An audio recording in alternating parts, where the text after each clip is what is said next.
مشاهدينا الكرام، كونوا معنا في هذه الجولة في معمل آمرية الهندسة الآلية الكهربائية لفرقة المشاهد السابعة، وهي تقوم بحملات لإعادة تصليح العجلات المتضررة خلال العمليات العسكرية السابقة لطرد عصابات داعش الإرهابية. ابقوا معنا في هذه الجولة.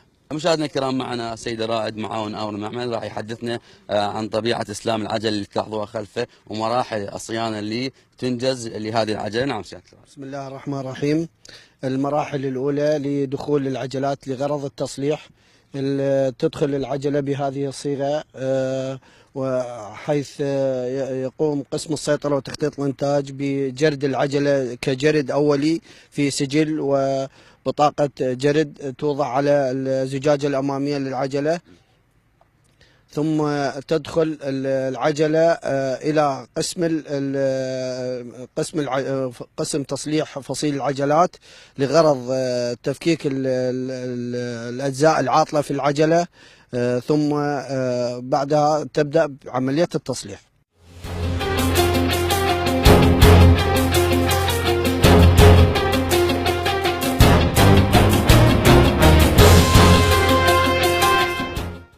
مشاهدنا، هذه الورشة خاصة بتصليح جهاز تبديل الخاص بالعجلة. السلام عليكم. طبيعة العمل في هذه الورشة؟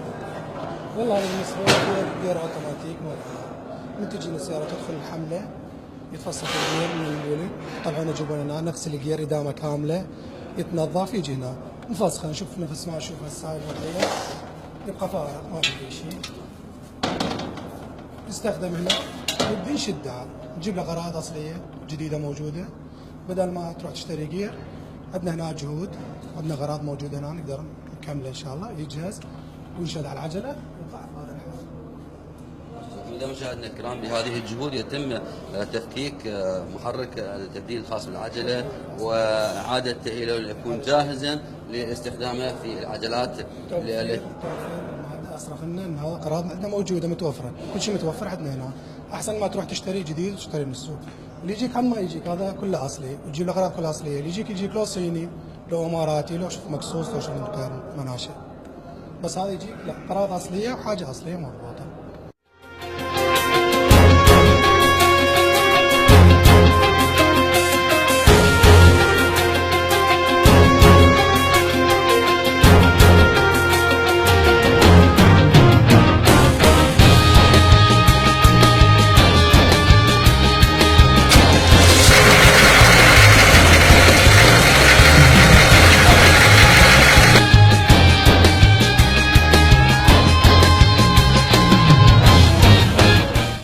إذا مشاهدينا الكرام، هذه العجلات التي تم إسلامها وكانت متضررة، والآن تمت أعمال الصيانة بالكامل وسيتم تسليمها إلى الوحدات الخاصة بها. جهود كبيرة الهندسة الكهربائية إعادة عدد من العجلات التي ربما كان منقوص منها للخدمة لتكون رافد أيضا ودعم للقوات في تنفيذ المهام الموكلة بها. نعم، حياكم الله في مقر عملية هذه كافة الفرقة. ومثل ما تلاحظ جنابك العدد العجلات الحمر، حيث قامت عملية هندسة آلية كهربائية الفرقة السابعة، ومن خلال معدن أمام الميدان لتوسيع العجلات الحمر العاطلة والتي تعرضت إلى التدمير خلال معركة التحرير السابقة لمقاطعة المسؤولية، وأنجزت كثير من حملات التصحيح. وليس هذا الحملة الأولى، وإنما هناك سبقتها أيضا عدة حملات شاركت فيها من خلال هندسة العسكرية، وكذلك العجلات الأخرى ضمن وحدات الفرقة السابعة. وهذه الحملة اللي تلاحظ أمام عدد العجلات اللي دخلت ضمن هذه الحملة 24 عجلة حمر، وأغلبها تم تصليحها وبقى شيء قليل منها خلال الأيام القادمة سوف تعمل إكمال هذا الحمل. مشاهدنا، معنا آمر الهندسة الآلية الكهربائية من فرقة المشاهد السابعة راح يحدثنا عن طبيعة الأعمال التي تنجز في هذا المعمل. نعم سيادة الرئيس. باشرت آمرية هارف كافة بعد التوكل على الله بحملة تصليح كبرى للعجلات القتالية اللي تضمنت عجلات الهمر وعجلات الإنقاذ وعجلات الإسعاف. الآن الحملة في مراحلها النهائية.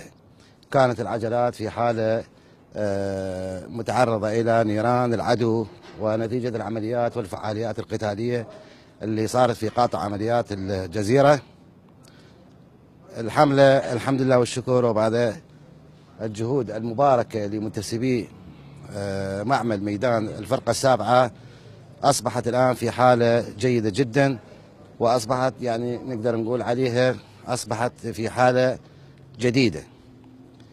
الإشراف والمتابعة من قبل السيد قائد العمليات الجزيرة المحترم والسيد قائد الفرقة السابعة، والمتابعة المستمرة معنا والدعم والإسناد الكبير اللي قدموه لنا. وهنا لا ننسى أيضا نشير إلى دور السيد مدير الهندسة الآلية الكهربائية في دعمه لنا وتوفير الإطارات والنظائد اللي كانت أيضا داعم كبير بهذا الاتجاه. تأهيل العجلات المتضررة بجهود ذاتية وبوقت قياسي سيسهم برفد الوحدات القتالية بقدرات إضافية لأداء المهام الموكلة بها.